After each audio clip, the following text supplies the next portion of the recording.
don't make the opening that. Yes. Well, it's too bad. The opening's like us. You saying "do it," me laughing my head off. Literally. Yeah, it already Live started. streaming? Yeah, we're live streaming it.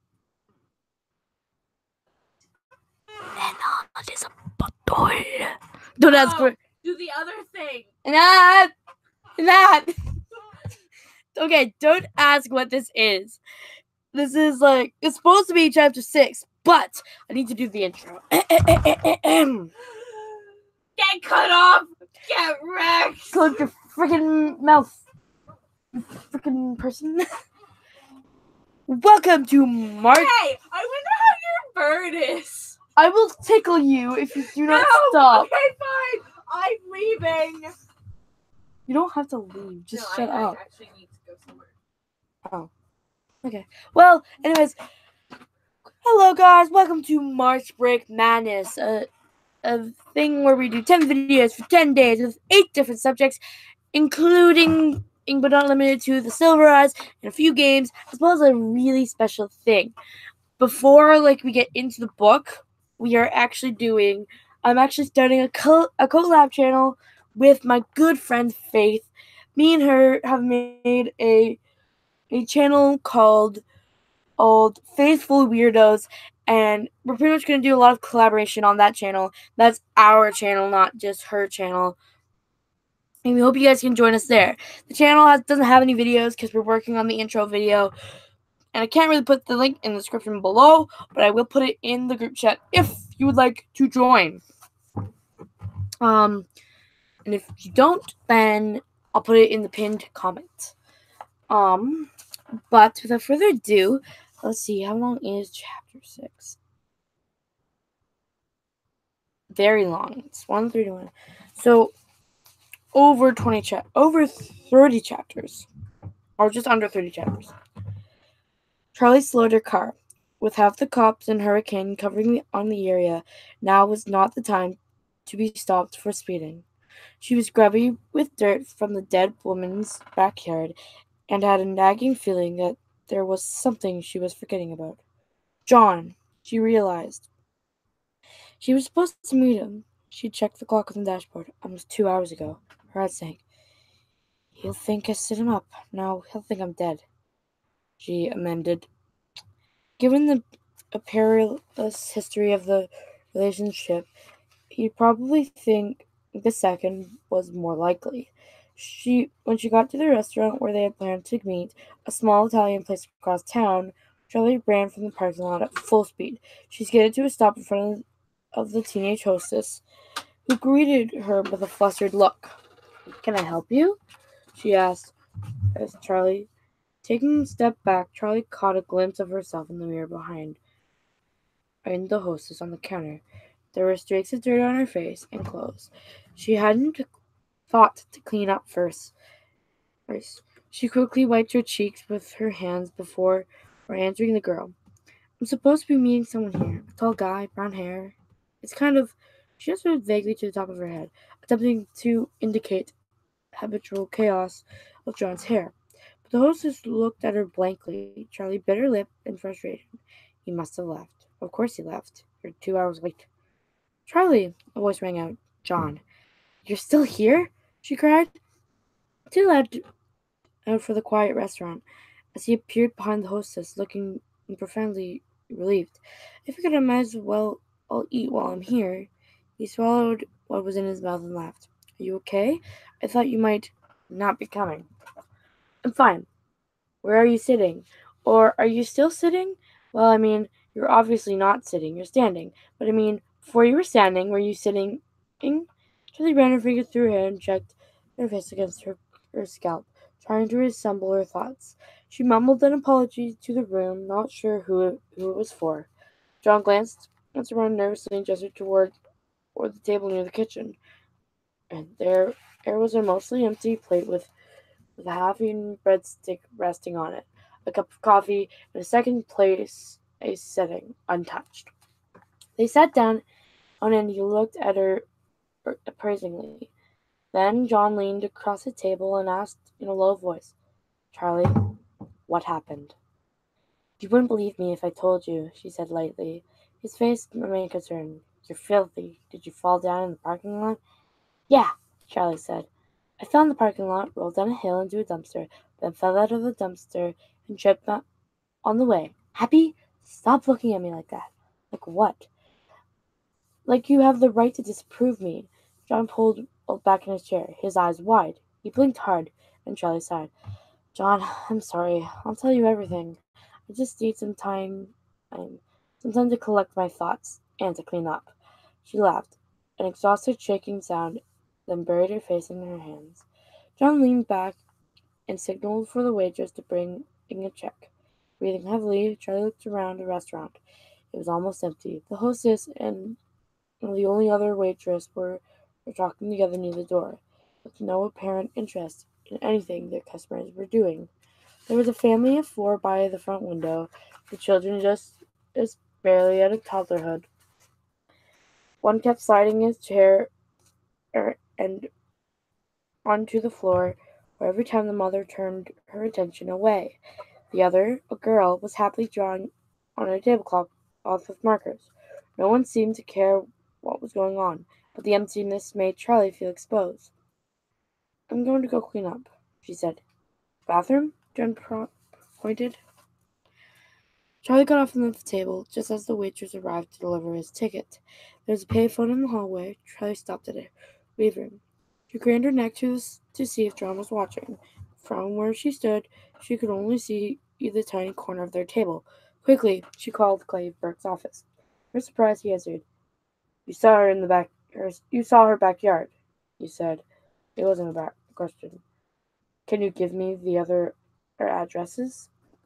Charlie asked. There could be a pattern or something. There sure could, he said. They sure could, he said drearily.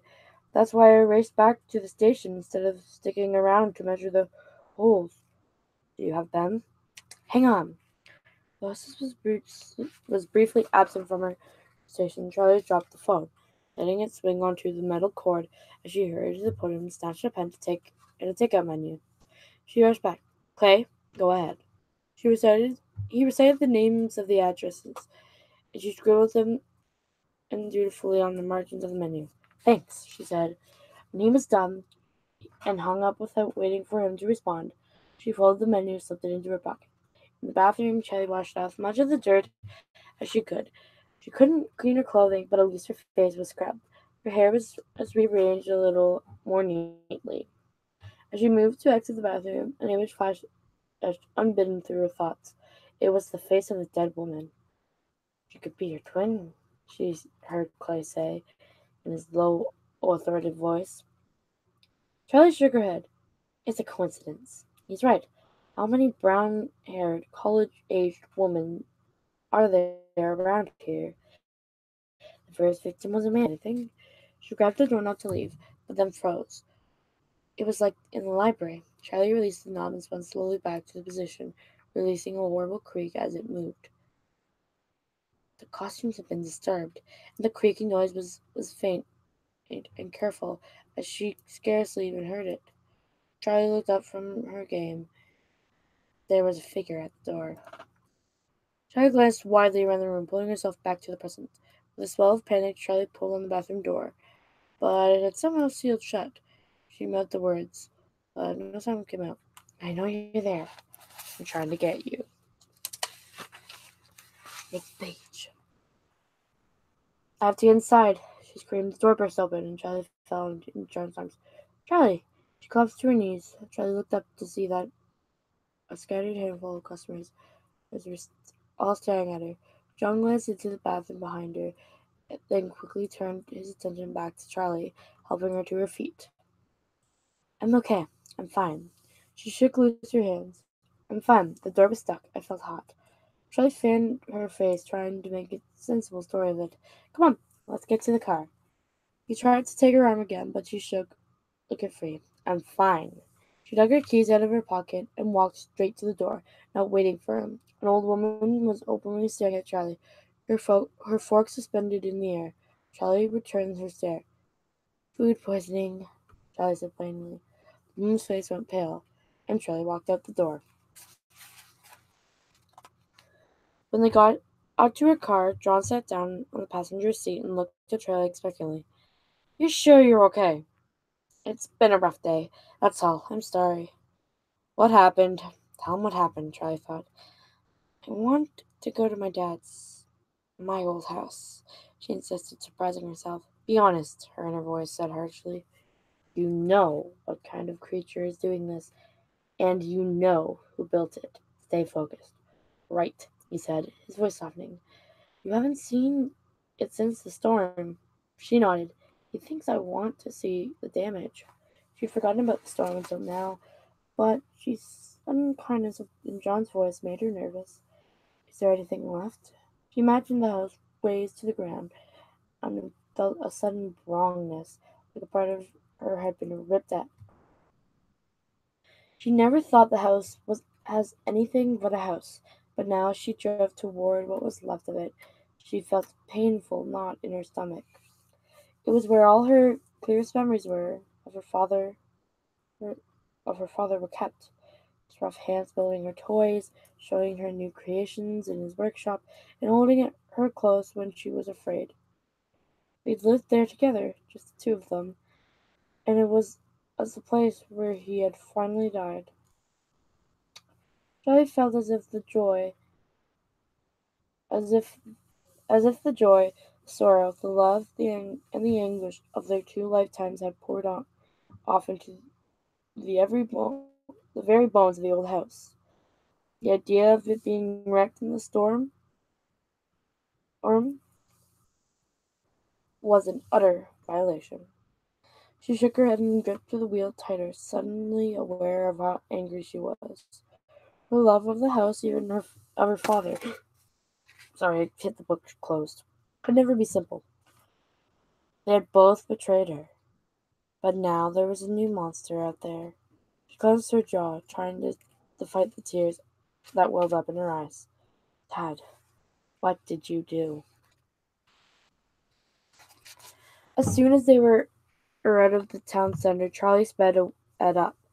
Clay would be tied up dealing with the newest victim for a while, but eventually he would think to come to her father's house as well.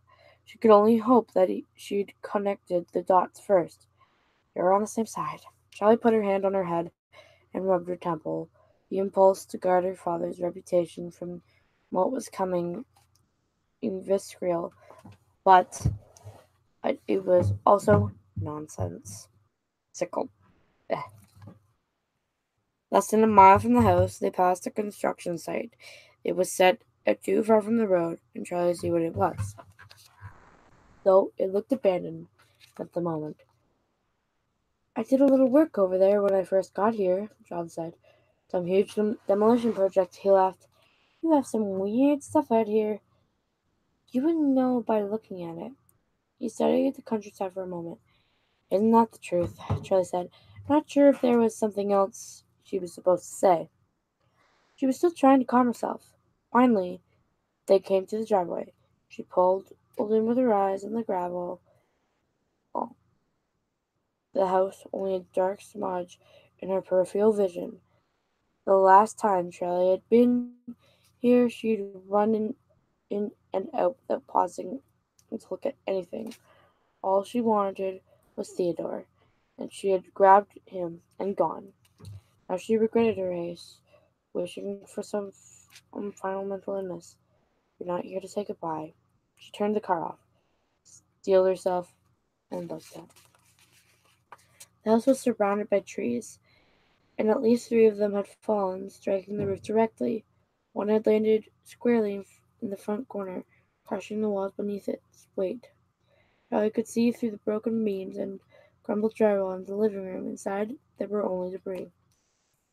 The front door was intact, though the steps to it were splintered and split.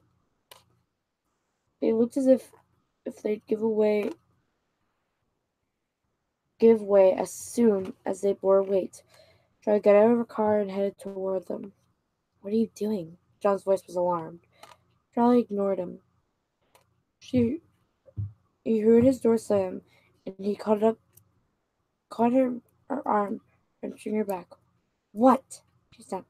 Charlie, look at this place. That house is going to fall over any day now. It's not going to fall, she said flatly. But she did gaze up again. The house seemed to be listing into one side, although it must have been an illusion. Surely the foundation itself couldn't have sunk. I'll be out before I get killed, I promise, she said more gently, and he nodded. Go slow, he said. They carefully climbed the steps to the porch, staying close to the sides, but the wood was sturdier than it looked. They could have taken 3 steps to the right and walked through the open wall, but Charlie took out her key and unlocked the door as John waited patiently, letting her go through the unnecessary ritual. Inside, she paused at the foot of the stairs to the second floor. Her holes in the ceiling were beaming down the shafts of the thin sunlight, dimming as the sun began to wane. It made the place feel almost like some sort of shrine. Charlie tore her eyes away from the holes and started up the stairs to her bedroom. As with the outdoor steps, she kept to the side, holding on to the banister. The water damage was visible everywhere. There were dark stains and the soft spots in the wood. Charlie reached out to touch the place where the paint had bubbled out from the wall, leaving pockets of air. Suddenly, a cracking sound came from behind her, and she spun around. John grabbed the banister, struggling to hold on as the stair gave way under him. Charlie reached out, but John braced himself unsteadily. He hissed and gritted his teeth. My foot's stuck, he said, nodding down. Charlie, you saw that his foot had gone clear through the wood, and now the jagged had stuck into his ankle. Okay, hold on, Charlie said. She crouched down. She could reach him on the step below her, though the awkward angle made it hard to maintain her balance. The wood was only rotting in some places, while in others it was still intact. She grabbed a smaller piece and pulled them cautiously back from John's foot, her hands growing raw with the rough, splintered surface. I think I've got it, John said, finally flexing his ankle. She looked up and grinned. And you thought I was going to get myself killed. I was going to get myself killed. John gave her a weak smile. How about we both make it out alive? Right. As they made their way up the rest of the stairs, much more slowly, each of them testing their weight before they took the next step. Careful, John warned Charlie as she reached the top. I won't be long, Charlie said. She was much more aware of the danger now. The house's instability grew more and more obvious with each step she took. The very foundation seemed to wobble from side to side as they moved. Her old bedroom was on the undamaged side of the house, or the side not struck by the trees at least. Charlie stopped in the doorway, and John came up behind her. The floor was strewn with glass. One window had been broken in by something that shattered the glass and blown it into the room. She took a deep breath, and it was then that she saw Stanley, the animatronic unicorn who had once run on a track back around her bedroom. Now he was lying on his side. Charlie went into him and sat down, pulling his head onto her lap and patting his rusty cheek. He looked as if he'd been torn viciously from the track. His legs were twisted and his hooves missing chunks. When she looked around the room, she saw the missing pieces still attached to the grooves in the floor. Stanley has seen better days. John smiled ruefully. Yeah, Charlie said absently.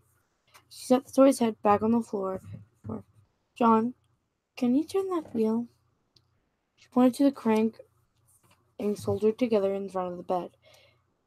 He complied, crossing the floor agonizingly slowly. Charlie turned the crank and waited for the littlest closet door to open, but nothing happened.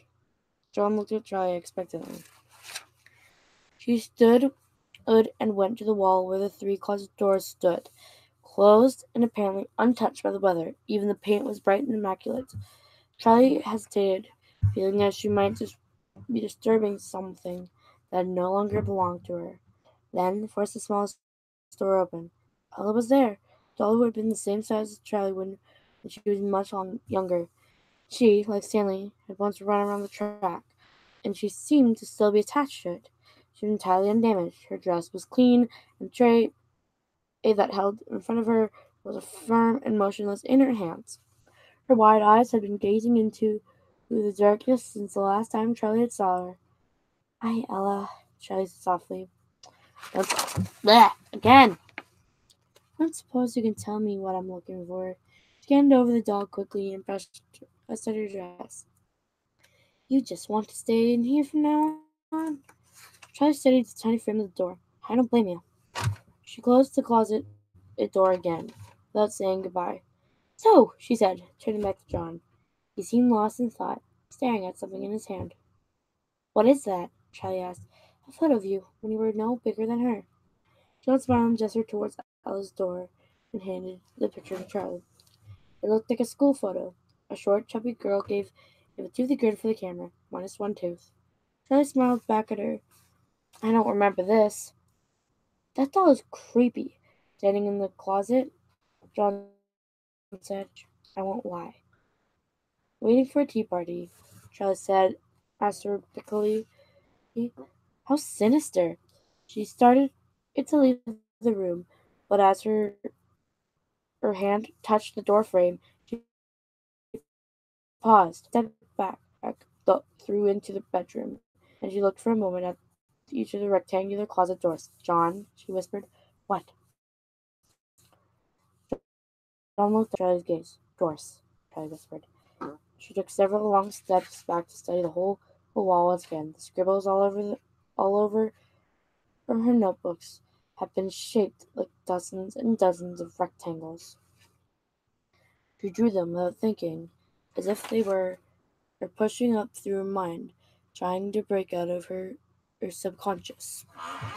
"Hey, Jess, can you do me a favor?" The bathroom. So, can you read from now, which is right here? And so just listen to Marley's / Jessica's beautiful voice. Just trying to break out of her subconscious. I don't think they can hear you. Oh, wait. You gotta give me, like, the speaker now? Yeah. Oh, that's not a speaker. Oh, my God. It's the opposite of a speaker. Can you hold it? Just like that. Just hold it. Yeah.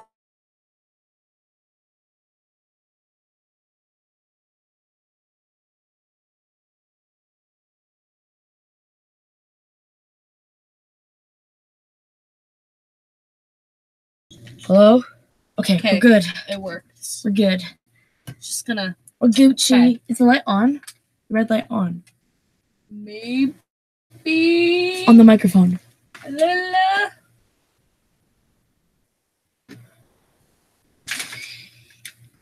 It is. It's just really dim. Breaks. Are you serious? No! Yeah. Freaking. We could probably get you another cord that works for it. I have another cord. But, like... Hello? Okay. I think the microphone's working, just the light's off. I hope it is. So, I'm gonna put it down here. Try to say something. Hello. Not sure if it works. Alright. Well, I don't need to go to the bathroom anymore. Technical difficulties. Very technical difficulties. This is freaking horrible. Okay, well, I'm just gonna read the page. Don't to read myself. the page. Don't read the page. No, to myself.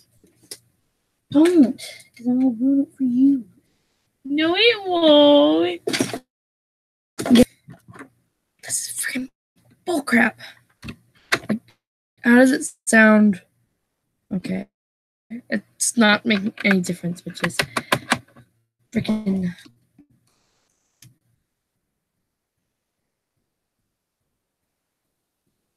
One sec, guys. We're having really insane technical difficulties.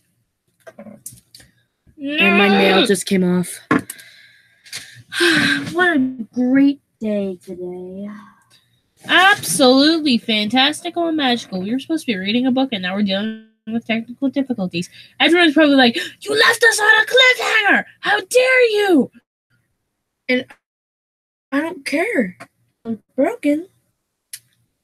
You probably won't understand what he's reading. She's reading. Why did I say he? What? It won't sound as good. Pretty much the point. Why did I just say he? I don't know. God. This is why you should come to the live stream, guys, because you get all the technical difficulties. Yeah. Give me the book. I wasn't reading it. Just give it to me. I'm gonna try to find that cord I had. That's for my There it is. You found it? Nope. Oh. Found the wrong cord. When you're a YouTuber, you have 15 million cords and Don't think they can hear you. They can hear me. They can hear me. It's just not as crisp of a sound. Where the frig did that go? Spider dance, spider dance. There, Stop. that's your luckiness. It's not giving me any luck, and it's not helping at all. There it is. Let's try this. This is sucky. Well, what we can do to test if this cord still works is we can connect my something to it, but we'll do that later. For now, let's see if this will work. Let's hope it does. Come on. Yay. Got it! Just saying something. Hi. Okay, the microphone's working. Either way, it's just that turns the light on, and that's a good sign. So, surprise. This was weird. I'm gonna see if this cord still works or not. If we can get it working if we can get it working, it means I can still use it for other things. I don't know if I can or not. Should we maybe get back to reading? No. Because technical difficulties is technical difficulties.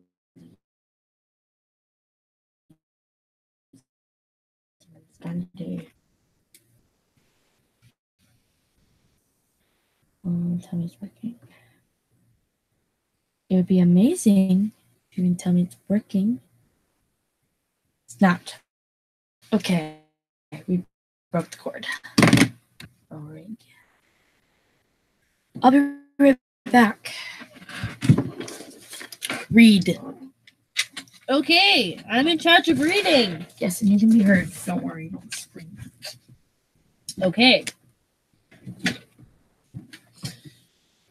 So, what was being last read? Okay, trying to break out of her subconscious. Now they had. Their doors, she repeated. Yes, yes, I see. John tilted his head curiously. Are you okay? Yes, I'm fine. I mean, I'm not sure. She ran her eyes over the walls of closets again. Doors. But not these doors. Wait, what? I'm confused. Ow. That hurt.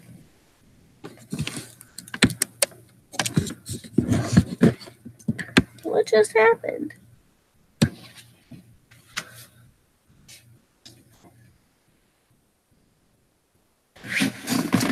Wait. Oh my god. Okay, this is why I hate being on bunk beds. What?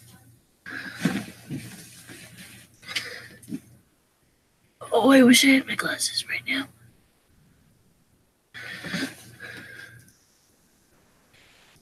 What just happened?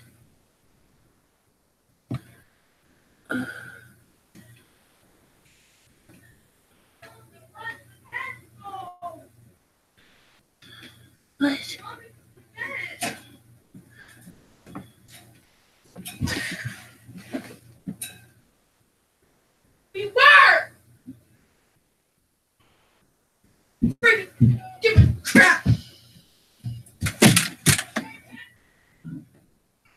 Why? It's Dandy.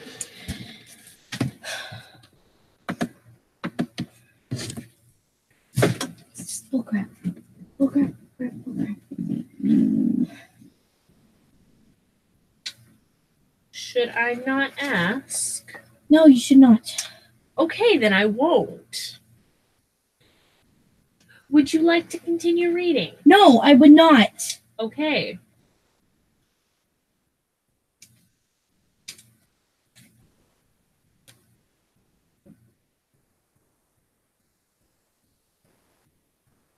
How far are you in the book? Not that far. I literally didn't even really get 2 lines. You know what? We're ending the live stream. Sorry, guys. Peace out.